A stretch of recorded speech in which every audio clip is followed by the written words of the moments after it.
All right, we're going to skip the usual warm-up here, skip past all that promotional jazz, get right to the guts of the episode. I want to talk a little baseball because we are now in a situation where one of the championship series is over. The Dodgers swept the Brewers right out of the postseason. Man, what a tough go if you're a Milwaukee fan, losing that awful division series, to the Mets last year. Bob Uecker calling the last game, like all bad. And in theory, there could only be one more game left in the American League season because the Mariners, after getting pretty much stopped twice on their home field, they took Game 5. Now they go back to Toronto, so the series can't end today because it's the travel day, the off day. And, I think that Toronto, even though they have to win 2, they're a really good home team, and they're a better baseball team than Seattle. So I think that it's at least one chance in 3 that Toronto ends up winning this series. I wouldn't be surprised if they go out there and blast Seattle twice. But the thing with baseball that always bears repeating, it's critically important for casual fans to understand. Records don't necessarily, they give an indicator as obviously how a team played over a 162 game season. But in a short series, anything can happen.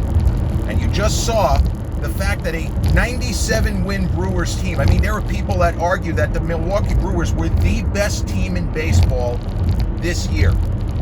They won 97 games, and they had the home field even against the defending World Series champion LA Dodgers, because the Dodgers only ended up with 93 wins. So talk about wins in given years.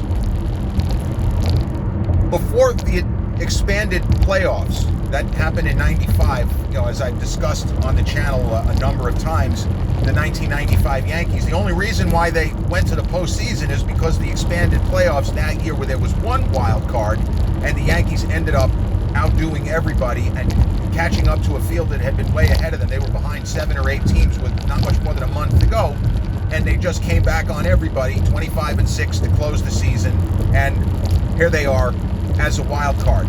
But the Dodgers played okay this year, but they weren't really playing like a World Series type team for huge stretches of the season. Neither did the Toronto Blue Jays, neither did the Yankees. Both of those teams ended up with more wins than the Dodgers. The Yanks got to 94 wins. It only got them through the wild card round. They lost to Toronto in the division series, and Toronto is in danger of going out. Seattle was a 90-win team.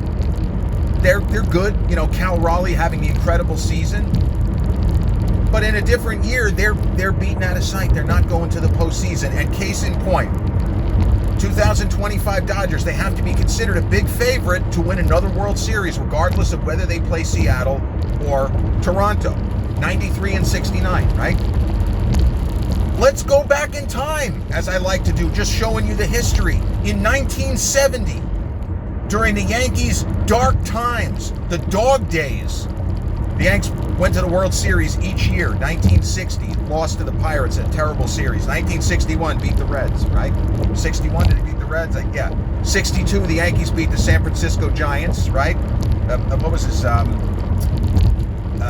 Willie McCovey hit a line drive, and the Yankees second baseman, who had no business where he was standing in the wrong spot. Otherwise, the Yanks would have lost that. But the Yanks in the World Series 1960.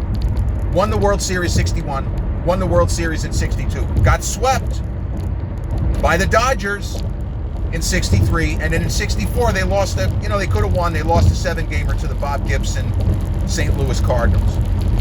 And then the Yankees did not make the World Series for 12 years. They didn't make any postseason for 12 years. But division play started in 1969, so they at least would have had an opportunity. You just had to win the East rather than you have to win the entire American League. That's how it worked. There was no championship series. The best record in the American League played the best record in the National League. So in the second year of division play, the Yankees had been god-awful. Between the years of 1965, the year after they made the World Series, they just completely fell apart, in large part because Mickey Mantle was suddenly washed up. Mantle went from all-star caliber to basically being at the end of the line very, very quickly. His body just gave out on him. He couldn't really move around anymore. By the time he was 35, he looked like he was 50. He was limping around like a guy who had congenital hip and knee issues, which he kind of did, more so the knees. But in 1970, the Yankees turned the corner. And yeah, there's division play, but in order to make the postseason, you had to win the division. Now it was American League East, American League West, teams like the Angels and the Texas Rangers, Seattle Pilots briefly. But you had to win a division. Then you would go to the championship series, which back then was best of 5. So the Yankees kind of came out of nowhere, and they had some really good young players, pitchers like Stan Bonson and Mel Stottlemyre Sr., and a young catcher named Thurman Munson, who was Rookie of the Year, and he ended up being a borderline Hall of Famer. He was 3-time All-Star. He won an MVP award. Thurman just didn't have a long enough prime, and he was only 32 when he died in a plane crash in 1979. But behind Bobby Mercer, another Yankee farmhand who ended up being a pretty damn good player. He wasn't the next Mantle, but prime Bobby Mercer was a hell of a baseball player, a great hitter with big power, and he could hit lefties. He was an all-star caliber player. In 1970, the Yankees went 93-69. Sound familiar? The same record as the likely 2025 World Series winning Los Angeles Dodgers. Do you know what 93-69 got the 1970 New York Yankees? It got them 15 games out of first. The 1970 Baltimore Orioles, a year after the Miracle Mets, beat them. Here's the thing with the Miracle Mets. They weren't really that much of a Miracle Mets. The Miracle Mets, they won 100 games. The fact that they beat a slightly more, a slightly superior, maybe more seasoned Orioles team, it was not a fluke, and it was no fucking miracle. Given the fact that the Mets had prime Tom Seaver at the top of his game, Mike Cuellar, great pitcher, it wasn't Tom Seaver. And no offense, Jim Palmer, all-time great, was also not Tom Seaver. The Miracle Mets with 100 wins, like it was a fluke that they won. 73, here's another one, 1973. The Mets of You Gotta Believe. They won 82 games, and they made it to a Game 7 of the World Series because they got hot at the right time. But the 1970 Yankees, 93 wins, were beaten upside down and inside out. They were never in contention for the division, so it didn't matter that they rolled up a lot of wins. The season was over in fucking April. Now, the 1970 Orioles went ahead and they won a World Series, but the 69 Orioles had easily the best team in baseball. They won either 108 games in 1969. Mets beat them. And in 1971, the Orioles were huge favorites over the Pittsburgh Pirates. And the Pirates beat them the last hurrah kind of for Roberto Clemente, who was finally on the biggest stage in the World Series and just was tremendous in that World Series. And a pitcher by the name of Steve Blass, a kind of unheralded lefty who ended up not having much of a career because he suddenly couldn't find the strike zone. Remember Rick Ankiel? They used to say he had Steve Blass disease. Well, Steve Blass was a lefty who had impeccable command until suddenly he couldn't even get the ball to home plate. So that's the thing with baseball. It's not a question of records. It's a question of what do you do in this particular best of 5, this particular best of 7. And the Yankees going forward had a number of years where they had big teams like in the 1980s, and they went home. They're on the golf course the day after the season ends because there's no process by which, or no layers of playoffs. But talk and perspective about getting swept. As the Brewers, the 97-win Milwaukee Brewers got swept by a team that was not as good as them for the entire season. I don't really think the Dodgers even challenged for best record at any point. I mean, they would have needed to go on a crazy streak towards the end of the season. But when the Yankees finally got back to the World Series, because there was another year or possibly 2 where under the current structure, the current playoff structure, the Yankees would have made a postseason before 1976. But in 1976, they went 97-64. They didn't end up playing the 167 game because I think they had a 3.5 game, edge. So the 1976 Yankees won 97 games. And they won a famous championship series against the Kansas City Royals, where the Chris Chambliss walk-off was that year, where 10,000 fans streaming the field and everybody going berserk, and Chambliss knocking over some guy, almost knocked him out. It was like a boxer. He just pancaked, more like a fullback. He pancaked some photographer who happened to get in his way as he never touched home. He was just trying to get himself off the field. But 1976 Yankees seemed like the kind of team that was going to be competitive in a World Series. There was nothing to indicate, even though the Cincinnati Reds, the Big Red Machine, had won the World Series the previous year. There was nothing to indicate that the Yankees were going to lose, that they were, quote unquote, in trouble. And they went out there in the 76 World Series, and the Big Red Machine swept them 4. And this is the closest antecedent to what we just saw in the Milwaukee series. But the difference is that the Reds were a better team than the Yankees during that season. There's no doubt they were better. They won, I think, 103 games to the Yankees 97. So they were a better team. But there was nothing to indicate that the Yankees were just going to get the shit kicked out of them. 97 win team. They have that incredible, the high of defeating the Royals in a series where they could have easily lost. George Brett hit what seemed to be a killing home run in the 8th inning to tie a game where the Yanks had led wire to wire. They led all the way, and then suddenly 3-run homer by Brett, and it's like, you know what? We're doomed. We're just going to fucking lose again. This is horrendous. And the Yankees won that unbelievable moment, Howard Cosell screaming, and even the Phil Rizzuto call, the Yankee broadcast, it's probably the best call in Rizzuto's career. And then the Yankees, similar to the Brewers, they were not competitive in any game. There was not one competitive game. All 4 World Series games felt like the Yankees were behind all the way. They just couldn't get anything going. And that's baseball, Susan. They got the shit kicked out of them in that World Series, and you pick yourself up. And here's the irony. When the sweep was complete, when the Yankees got dialed up in Cincy, and as they say, neither of the games in New York, the Yankees had no chance. They were like over 90% to lose going into the latter portion of the game. They just got beat, from here to there, as they say. But in the off season, between 1976 and 1977, George Steinbrenner vowed to build a team that could not get swept in a World Series. Like he was embarrassed, as if you need to be embarrassed. Now, they signed Reggie Jackson, and we all know what happened with Reggie.